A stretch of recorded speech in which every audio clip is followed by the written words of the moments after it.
น้องสบายดีสวัสดีเด้อวันนี้ก็มาตลาดเก่าน้องดอกคล้ายเกลือเป็นของจริงข้าวเดียวเกลือโบราณพี่น้องอันนี้เป็นของจริงมาอยู่ที่สีดอกเลยพี่น้องเพราะว่าที่บอลเนี่ยเอื่อยเพิ่นจองเพิ่นมาสิมาถอดไก่คล้ายกันเลยพี่น้องแต่ว่ามือนี้เพิ่นบริมาเนาะเป็นของจริงกันเลยเกลือโบราณกันเลยเอามาว่างที่ข้าวหนึ่งเนาะกันเด้อนี่เพิ่นก็บ่ให้ว่างหรอกเพราะว่ามันที่แข็งนะพี่น้อง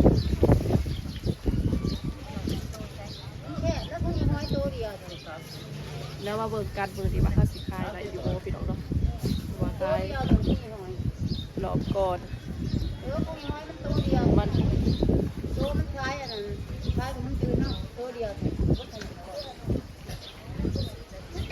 สิขายได้จักโตตัวเดียวมันตัวเดียวหวังอยู่แต่พี่5พุ่นเนี่ยดอกไม้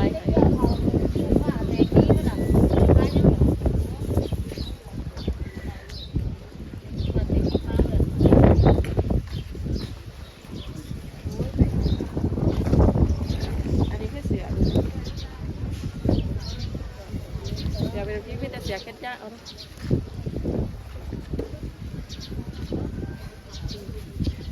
เป็ดสุกจ้าว่าไหม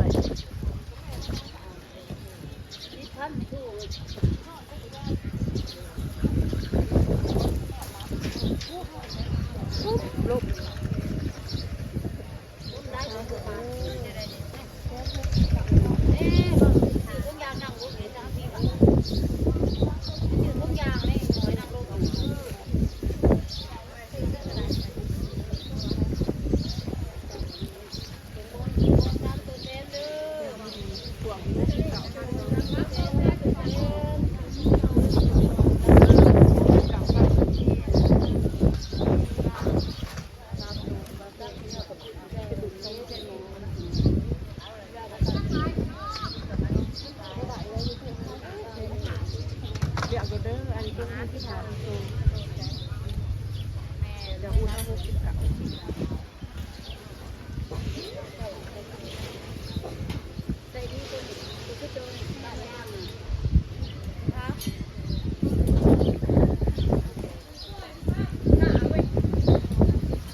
นี่ก็สีได้อยู่ข้างหน้าเนี่ยพี่น้องโซนเสื้อผ้าเนาะข้างหน้าเขาจะเห็นเป็นโซนเสื้อผ้าเสื้ออุ่นเสื้ออันนี้ก็สีลายในส่วนนี้มันก็ยังลายอยู่เนาะพี่น้องเสื้อเล็กน้อยเก็บออกก็แม่ที่พ่อค้าอะไรอยู่เก็บละเอียดนะมันจะเก็บออกก็ตัวนี้คืออะไรเก็บออก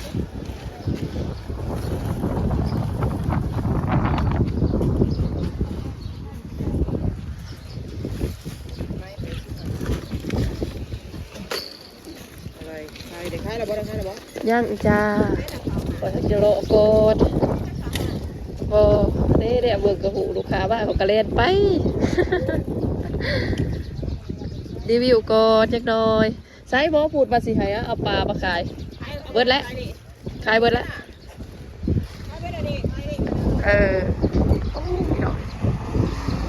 เสียอุ่นเนาะ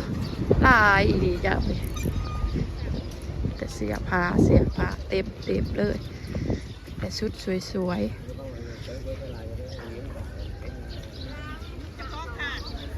จ้าไผ่โมเวนพูดเราจะพูด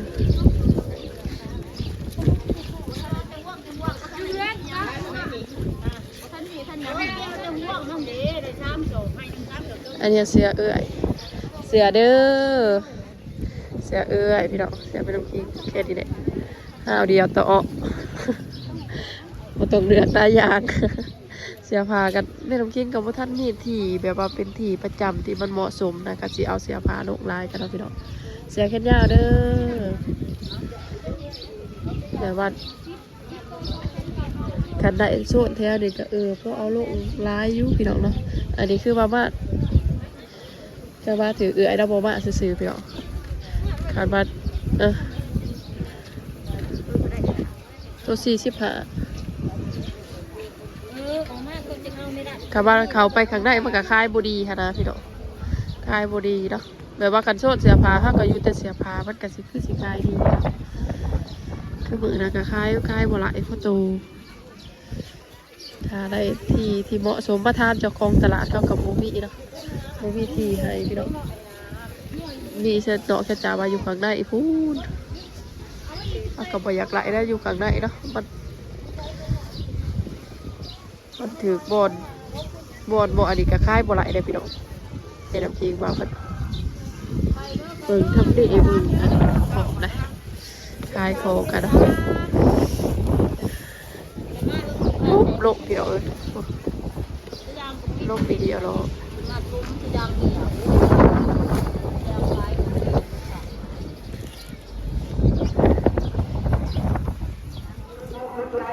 อากาศค่ะคนกัน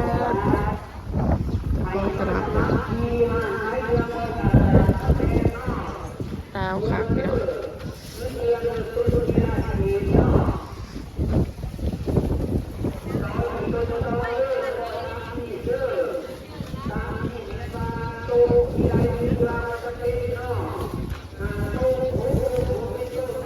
สวัสดีป้าลูกไม้สวัสดีป้าลูกไปที่ถนน กี่ได้เดืออยู่ใส่ ที่ถนนปากที่ บอกไปเลยไปสิพาจะไป ป้า พ่อแม่นใช่ปะจะถามพ่อหรอวะ เออ ฮะ เออ พ่อบ้านแนวไร เพื่อวันที่เป็นน้ พ่อไปเซเว่นน้ำจะไปซื้ออีหยัง ำเอาเตอตั้งเกณฑ์ ซื้อข้องเด่นบ่แล้วก็ซื้อหยังอีก เอาเตอโป ฮะ ผัวอัมบู บอกไปเลย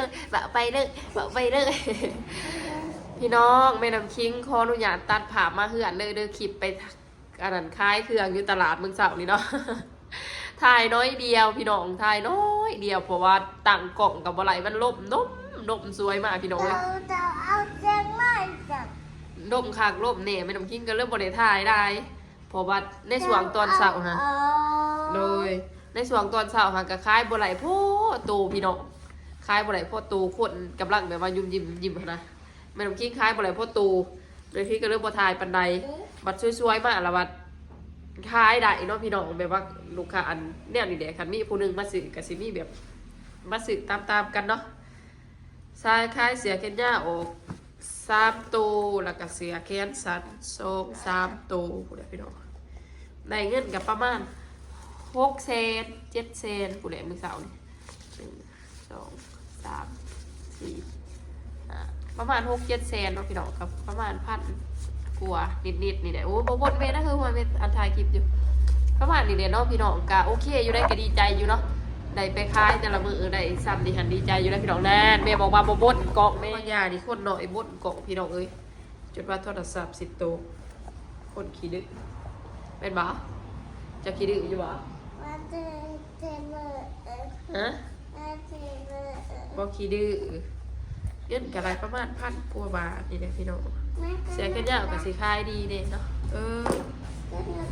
น้องขึ้นมาดีอันนี้คือโซ่เสียกันยาวเป็นน้ำขี้เอามาใหม่เพราะว่านี่เนาะพี่น้องนี่แหละตัวไปซื้อยูเซ่หันเบิร์ดเดี๋ยวเนาะตัวไปซื้อกับเบื่อยูเซ่ฮะตัวนั้นกับสีมาแพงเนี่ยตัวละ100,000 ปลายตัวเลยเกือบ200กูได้แต่กับคายเบิร์ดเนาะพี่น้องถ้าอีทมาสีคายบ่ได้เอามาน้อยเดียวนะแบบว่าบ่อยากเอามาไ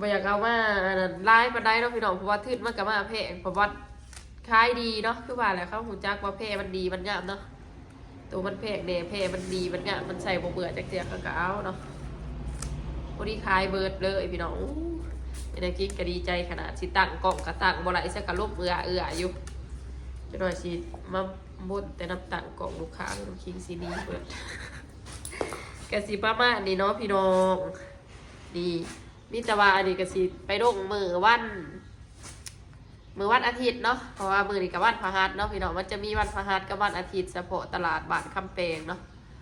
วันพฤหัสกับวันอาทิตย์เพราะว่าช่วงนี้ก็เป็นในช่วงที่แบบว่ามันยังหนาวอยู่นะพี่น้องยังหนาวกับสีคล้ายเสื้อแขนยาวกับสีคล้ายดีแน่แต่ว่าเสื้อพวกเสื้อแขนสั้นนี่ก็ยังบ่ทันได้คล้ายได้พี่น้องอันนี้คือเสื้อเอื่อยเพิ่นเอามาผากแม่น้ำคิดคล้ายเนาะเพราะว่าเพิ่นบ่ทันบางมากนะพี่น้องเพิ่นบ่ได้มาเองเสียมาใหม่ข้างในเป็นสิได้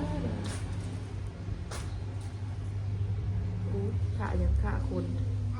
ต่างเสื้อผ้ากระไรได้เนาะพี่น้องแต่ที่เห็นเขาเนี่ยคล้ายดัดคล้ายโบราณมือคล้ายดีมือคล้ายบดีแบบน้องพี่น้องเคโดกเรื่อยๆเขาก็มีลูกค้าประจำเลยเนาะคอยคล้ายไปพี่น้องมาลองคิดกับบริเอาลงร้ายหรอกพี่น้องสำหรับเสื้อผ้าเนาะบริเอาลงร้ายเอาลงแต่ละหน่อยโปรโมชั่นมีจุดนี่แดงที่จะแบบว่าที่จะอยากคล้ายค่ะนะมันโปรโมชั่นมีเขินอย่างโมทันดัมมี่บนเหมาะสมเนาะมันโมทันมีทีวางนะพี่น้องมันมีแต่โซนข้างในกูคือไปคล้ายคือมือนะคะเข้าไปนั่งข้างในได้กะคล้ายบ่ไรพ่นโตเนาะพี่น้องพ่นได้ยี่รอบอยู่ตลาดแต่ว่าเขาอยู่บนถึงจุดถึงบอมันก็คล้ายบ่ไรใช่ไหมคือมือนี้กันอยู่ข้างนอกได้ในจังหวะใดเลื่อนไล่กกูมือได้นะแบบว่าคล้ายใดกูมือเนาะที่จะไปคล้ายเครื่องที่คล้ายเครื่องที่ผ่านมาพี่น้องแบบนี้ได้จ้ะโอเคเนาะพอเมื่อยพอได้มีแห้งตื่นเสาร์พี่เนาะตื่นตั้งแต่3 โมงมื้อเสาร์นี่เนาะ3 โมงแต่ว่าสวยแม่น้ำพิงไปตลาดเนาะ3 โมงกับเพื่อนเตรียมหาเตรียมนี่เตรียมเครื่องเข้าเนาะดังหนาเต็มตูสินะกับประมาณ5 โมงปลายบ้านเขากระแจกแบบแจกสะดวกน้อยเดียวเนาะแม่น้ำพิงจะคันไปมืดไปอันนี้ได้กับบัวหารเนาะเขาขี่เสด็จไปแล้วขี่รถใหญ่บัวยาเนาะเทียบไปดูพี่น้องเทียบว่าเป็นน้ำจิ้มกับค่ายได้เฟซได้ออนได้ดับเนาะบางคนเขากลับมาเดือกเมืองยูฮาสินะแต่กับค่ายบอดี้ดอกค่ายออนได้กันนะพี่น้องกระยามันดีกว่าดังยูซื่อ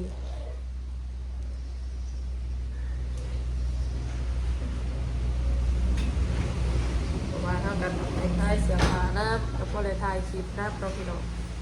มันกับพวกมีเดียวเห็นพวกเลยมีเดียวฮา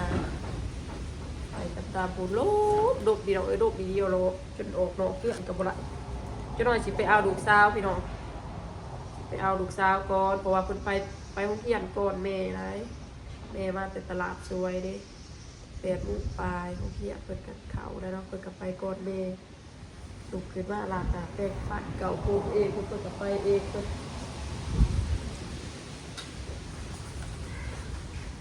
มาหับเอาลูกสาวกับพี่น้องเอ้ยมาอาบน้ำเพื่อนพ่อใหญ่จะเป็นติดพ่อใหญ่อะแท้ๆเด้เมื่อวานนี่ก็อยู่น้ำกันเมิดมือคือว่าแลนนี้แม่ล่ะว่าอยากมือเอาวะฮะ พูนแดนเข้าห้องน้ำพูเดี๋ยวแม่สิไปเอาผ้าห่มนาวกับมอนมาให้เด้อโอ้อีดาอีดามานอนเพื่อนพ่อใหญ่บ่อีดานอนน้ำพ่อใหญ่บ่บุแดงโอ้เฮ้ยสิไปใช้ล่ะฮะน่ะไปอีดาเขาไปยังละห้องน้ำมันฮะมาเลยก็เมื่อหาอาบน้ำที่อาบแล้วบ่น่ะนี่หาว่าอาบน้ำเพื่อนพ่อใหญ่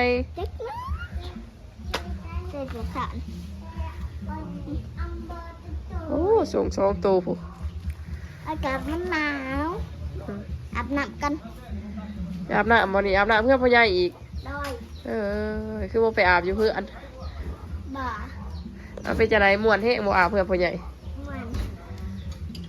อีดาชินอนอันนั้นอยู่เพื่อนพ่อใหญ่บ่หมูแดงฮะกินข้าวแรกอยู่ผีพร้อมเด้อ